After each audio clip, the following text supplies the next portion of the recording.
Silence, not the peaceful kind, the kind that screams inside while the outside goes completely still. There's a certain kind of person who doesn't yell when they're hurt. They don't argue or explain. They simply disappear behind their own eyes while standing right in front of you. Most people assume this is coldness or maybe even manipulation. But here's what almost everyone gets wrong. That silence isn't empty, it's full of words that were once offered and never held with care, full of a body remembering what happened the last time vulnerability was met with dismissal. This isn't weakness, this is intelligence learned under pressure. A nervous system that discovered one truth, that speaking sometimes costs more than staying silent. In this video, we'll trace this pattern back to childhood and explore what your nervous system actually learned. Because the question isn't why some people go quiet. The real question is, what did they learn would happen if they didn't?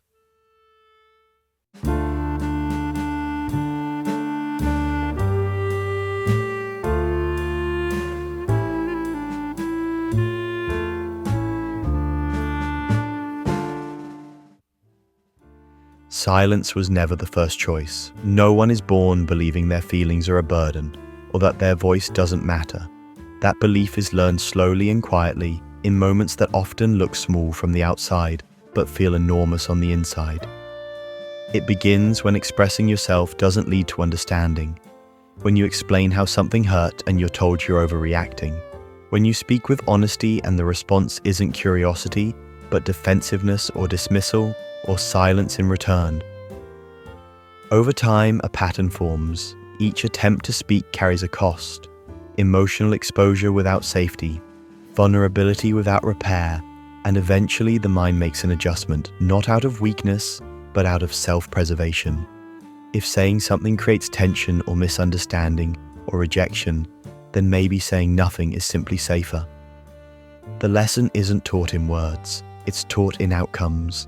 The child who gets yelled at for crying learns that tears only invite more pain.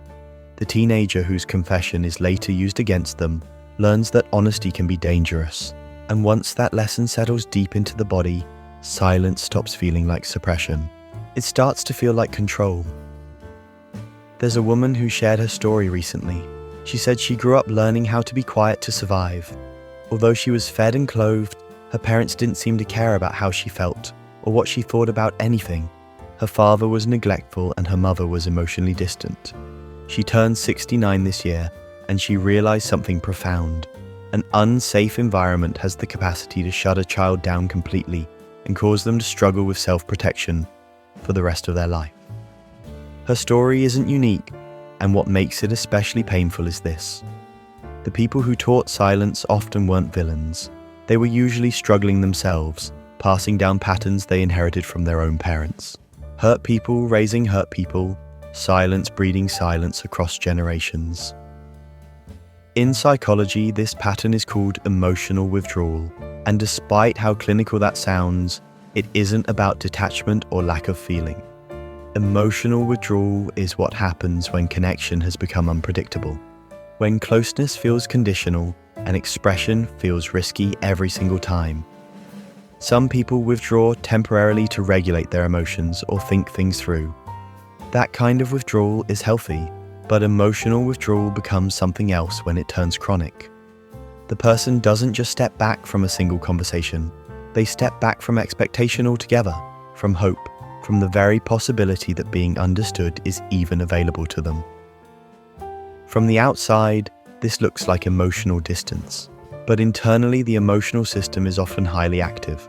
Thoughts are racing, feelings are intense, scenarios are replayed and analyzed over and over again. The person is deeply engaged with what's happening, just not outwardly expressive about it, because at some point, expression became associated with pain. This is exactly why telling someone to just open up rarely works. Withdrawal isn't stubbornness, it's a protective structure built around a sensitive emotional core that learned early on that closeness without safety hurts far more than distance ever could. For many people who go quiet, silence isn't really a choice made by the conscious mind. It's a response initiated by the nervous system before any thought even occurs. Most people are familiar with fight or flight. But there's a third response that's far less discussed: freeze. Freeze happens when the system detects a threat but doesn't see a safe way to escape or defend. The body stays still, energy drops inward, and speech becomes difficult. Not because there's nothing to say, but because saying it feels unsafe at a level deeper than logic. This is why so many people describe the exact same experience. They know what they're feeling inside and can articulate it clearly in their head. But the moment they try to speak, something locks up. The throat tightens and words vanish. That isn't emotional immaturity. That's a nervous system prioritizing survival over expression. And here's what most people miss entirely. Freeze is often learned in relational environments, not life-threatening ones. Chronic misunderstanding or repeated dismissal can train the nervous system to treat communication itself as a threat. To the nervous system, rejection can feel just as threatening as physical danger. Someone described this perfectly. They said it was safer to be quiet. Silence was the only place where they didn't get into trouble. This isn't a personality flaw. This is a nervous system that learned the rules of an unsafe game and played them perfectly to survive. What most people never realize is how incredibly busy the inside of a quiet person really is. Silence on the outside doesn't mean nothing is happening. It usually means everything is happening internally, where no one else can see it. These are people with constant inner dialogue running through their minds. They replay conversations long after they've ended and analyze tone and timing and meaning in ways that would exhaust most people. They ask themselves what they could have said differently, whether they were being fair, whether they were too much or somehow not enough. Their emotional world is active, layered, and often completely exhausting. They don't avoid feelings at all. They process them entirely alone in private without any external support. But clarity inside doesn't always translate to expression outside, because speaking requires something more than understanding your own emotions. It requires safety. One person described holding in emotions for so long that when she finally couldn't control it anymore, she blew up like a volcano. Then it took days to recover. That's not weakness. That's the cost of having no safe outlet for years of accumulated feeling. If this is resonating with you, I want to ask something simple. Where are you watching from right now? Drop your country in the comments below, whether you're in the United States, Canada, Australia, the Philippines, or anywhere else. Sometimes it helps just to realize you're not alone in this. For someone who has learned to go quiet, silence feels safer than the alternative. Not because it's comfortable, but because being misunderstood is painful in a very specific way. Being misunderstood doesn't just distort your words, it distorts who you are as a person. Someone shared a powerful example. She opened up to a friend about how difficult it had been to learn to ask for help, and her friend responded by calling her prideful. In that moment, she froze completely. Weeks later, she found the words. Her friend had flattened her entire lived experience into something shallow. But pride was never what she felt when she withdrew. She felt lonely, painfully lonely, but also safe. Because loneliness was hard, but at least predictable. This is the paradox most people miss. Silence protects you from conflict, but it also protects you from genuine connection. You trade the risk of being misunderstood for the certainty of being unseen, and at first that trade feels worth it. But safety built entirely on silence is fragile. What starts as self-protection slowly becomes self-limitation. There's another layer that rarely gets discussed openly. Some people who go quiet don't just freeze in difficult moments. They also fawn. The fawn response is the nervous system's way of creating safety through appeasement and people-pleasing, making yourself smaller so others don't have any reason to reject you or become angry. Often silence and fawning work together as a combined survival strategy that becomes automatic over time. You stay quiet to avoid conflict entirely, but you also agree with things you don't actually believe, comply with requests you secretly resent, and accommodate others constantly just to keep the peace around you. You're not just suppressing your voice, you're actively performing a version of yourself that feels safe for everyone else, but completely hollow and empty for you. This pattern almost always traces back to childhood.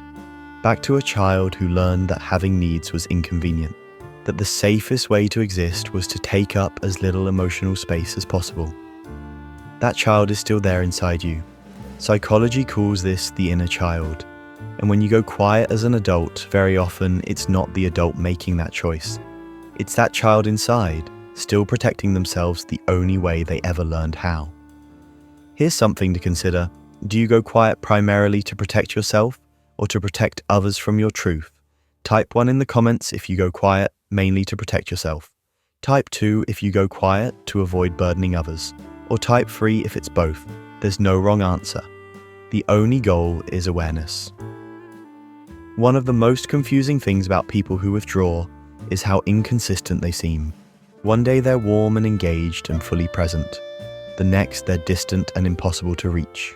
This isn't moodiness, this is capacity. When someone regulates through silence, social engagement becomes energy intensive.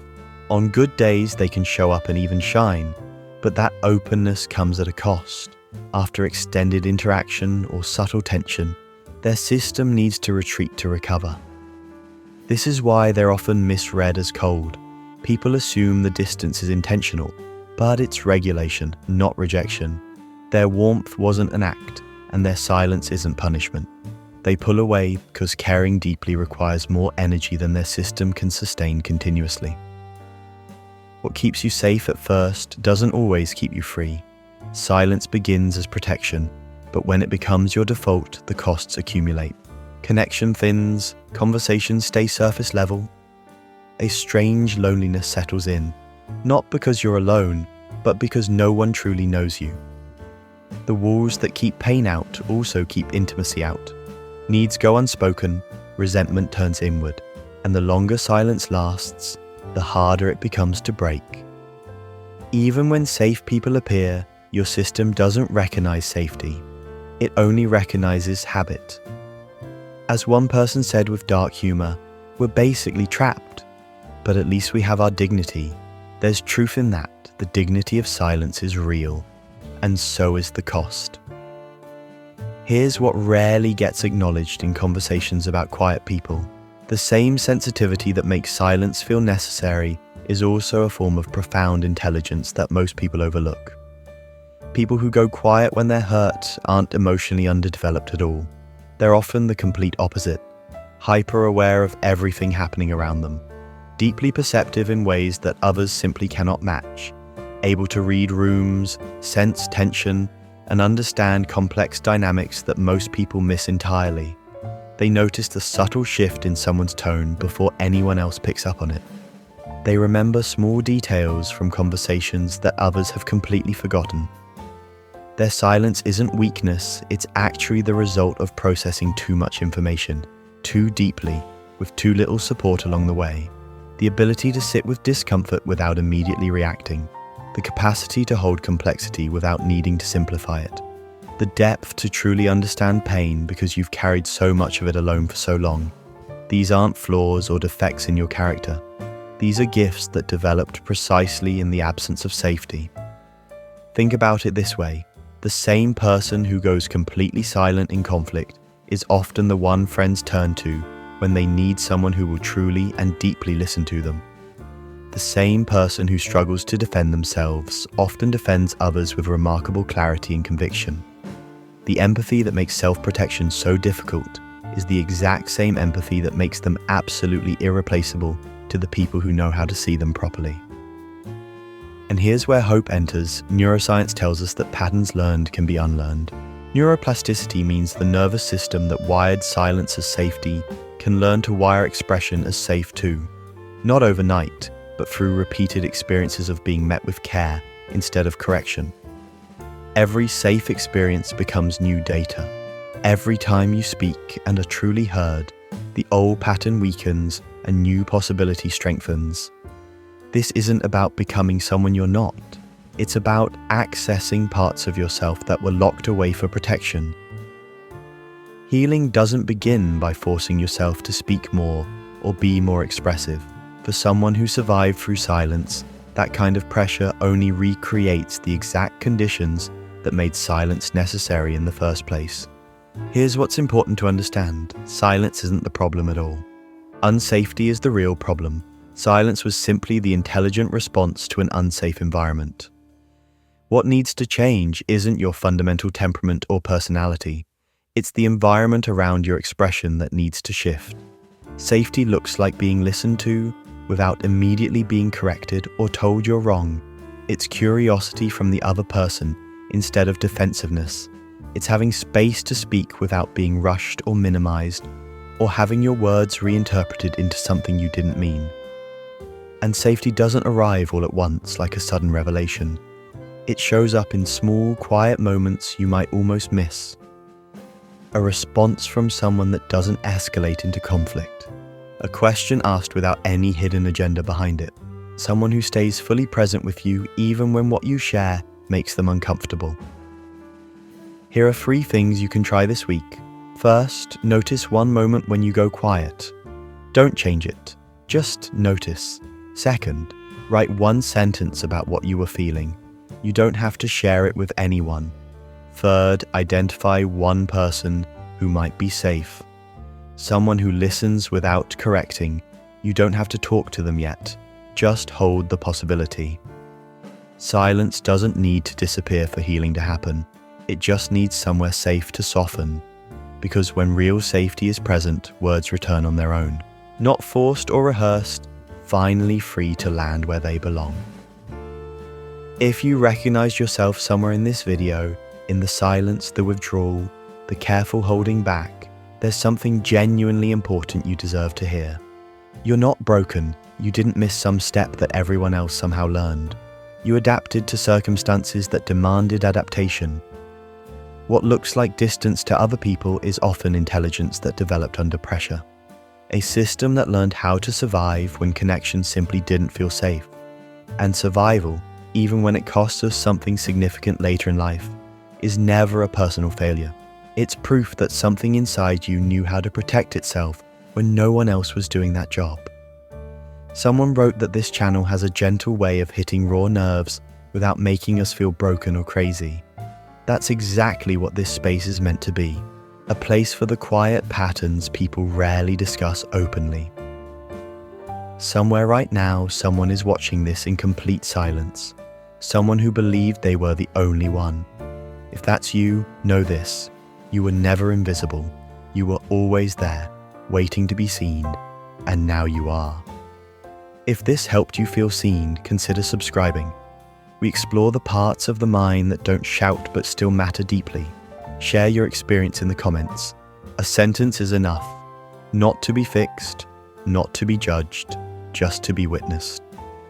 Because connection doesn't always begin with words. Sometimes it begins with knowing you're not the only one who learned to be quiet, to survive.